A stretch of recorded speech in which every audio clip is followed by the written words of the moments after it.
तो भाई लोग मैंने ले लिया है वन प्लस का नोट 5 डिवाइस, जो कि मैं बहुत दिनों से इंतज़ार कर रहा था। ये मैंने 28 को लिया था और अभी हो रहा है 13 तारीख, तो लगभग 15 दिन हो गए हैं। तो 15 दिन में मुझे क्या क्या इशू दिखा मैं आपको बताऊंगा, इसमें क्या इशू हो और क्या बेनिफिट्स है। मैं इसमें इशू का नाम लिया हूँ, तो मैं इशू को सिर्फ 3 वर्ड में ही सॉल्व कर देता हूँ, मतलब बता रहा हूँ आपको कि 3 चीज़ है इशू। पहले तो इसमें क्या है कि ये हीटिंग नॉर्मल हीटिंग, तो जैसे फ़ोन यूज कर रहे हो, जैसे व्हाट्सअप, इंस्टाग्राम, ट्विटर, ये सब यूज कर रहे हो या फिर नॉर्मल यूज कर रहे हो, तो नो इशू, बिल्कुल भी इशू नहीं आने वाला है। लगभग 37 डिग्री सेल्सियस तक जाता है, जो कि नॉर्मल टेम्परेचर है, मुझे लगता है नॉर्मल टेम्परेचर है, ठीक है। और जब आप बीजीएमआई खेलोगे, जब बीजीएमआई जो कि 90 FPS पे देता है, ठीक है ना, मैं दोनों खेला हूँ, 90 FPS भी, 144 FPS पे भी, ठीक है।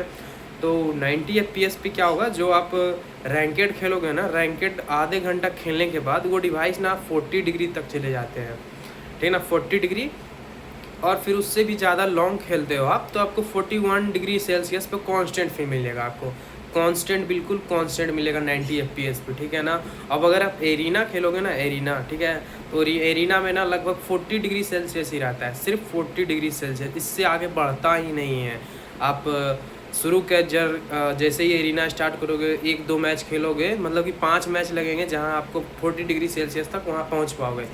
और फिर उससे पहले फ़ोन हीट नहीं होता, मतलब फ़ोन में हीट का इशू तभी होता है जब आप फ्रेम बूस्ट करते हो ना 144 FPS पे, तब आप फ़ोन को हैंडल करके जैसे ही खेलोगे।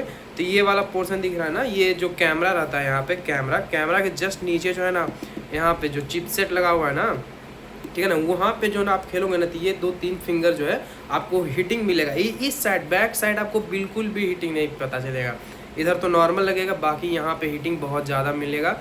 लगभग मेरे फ़ोन में अभी तक 42 डिग्री सेल्सियस तक चली गई है। मैंने लगातार 144 FPS पे मैं लगभग 1 घंटे खेला था, ठीक है ना। 1 घंटा जैसे ही खेला तो फ़ोन 42 डिग्री सेल्सियस पे चल गया। तो वहाँ पे 2 ऑप्शन होता है, एक और ऊपर में ऑन करने वाला था, एक नीचे में ऑन करने वाला था, ठीक है ना। फ्रेम बूस्ट होता है जो 144 FPS पे, वो तो ऑन हो जाता है, और एक और नीचे में रहता है, वो ऑन नहीं होता है, वो बोलेगा कि आपका फ़ोन गर्म है, इसको ऑन नहीं कर सकते हैं, ठीक है, तो वो ऑन नहीं कर सकते हैं, ठीक है। और यही है हीटिंग का इशू, और कुछ इशू नहीं है। जब आप बीजीएमआई खेलोगे 144 FPS पे लगातार आधा घंटा से ज़्यादा, तो आपके फ़ोन हीट होंगे, और वो भी 42 डिग्री सेल्सियस तक पहुंच जाएंगे, समझ गए ना। प्रॉब्लम एक ये मुझे दिखा, ठीक है। और दूसरी प्रॉब्लम की बात करें तो मैं बैटरी से थोड़ा सा कंप्रोमाइज़ करता हूँ, लेकिन हाँ, एक चीज़ मुझे और भी अच्छी लगती है, जो इसका चार्जिंग है, ठीक है ना। चार्जिंग जैसे नॉर्मल चार्जिंग आता है, ठीक है ना, जब आप सेटिंग में जाओगे तो वहाँ पे स्मार्ट चार्जिंग, जो कि 80 वाट से चार्ज होता है, वो स्मार्ट चार्जिंग करेगा। उस टाइम पे, चार्जिंग के टाइम पे, अगर मान के चलो कि आप 0 से 80 पे जा रहे हो, तो 0 से 80 पे मैंने हमेशा 80-90 के बीच में ही चार्ज किया है, तो मेरे ख्याल से 45 या 50 माइल, मतलब 45 से 55 अप्रोक्स आप मान लो कि 1 घंटा में फुल चार्ज कर देता है ये, ठीक है ना। और फिर बैटरी ड्रेन की बात करें, मुझे लगता नहीं है कि उतना भी अच्छा ऑप्टिमाइज़ किया गया है इस डिवाइस को अभी तक बैटरी डाउन। मैं आपको लिख के बोलता हूँ कि अगर आप नॉर्मल यूज़ भी करोगे तो 10 से 11 घंटा चलने वाला है, 1 से 100 से 0 तक आने में 10 से 11 घंटा, इससे पहले नहीं। अगर आप बीजीएमआई खेलोगे, मैं लिख के देता हूँ 6 घंटा से ज़्यादा नहीं चलने वाला है, ठीक है ना, 6 से 7 घंटा चलने वाला है, इससे ज़्यादा नहीं चलने वाला है, ठीक है ना। आई थिंक ऑक्सीजन 16 आने वाला है अपडेट अभी 3-4 दिनों के बाद, तो शायद उसमें सही किया जाएगा, देखते हैं, वो तो पता चलेगा वहीं पे। तो सेकेंड तो मुझे ये इशू लगता है कि बैटरी ऑप्टिमाइजेशन अभी सही से नहीं हुआ है। और थर्ड जो इशू है, मुझे थर्ड इशू यही लगता है ना, जो इसका बटन होता है ना, मैं आपको फ़ोन नहीं दिखा पा रहा हूँ क्योंकि मैं उसी से शूटिंग कर रहा हूँ, ठीक है ना। आपको दिख रहा होगा चश्मे में, मैं वो दिख रहा होगा, ठीक है ना।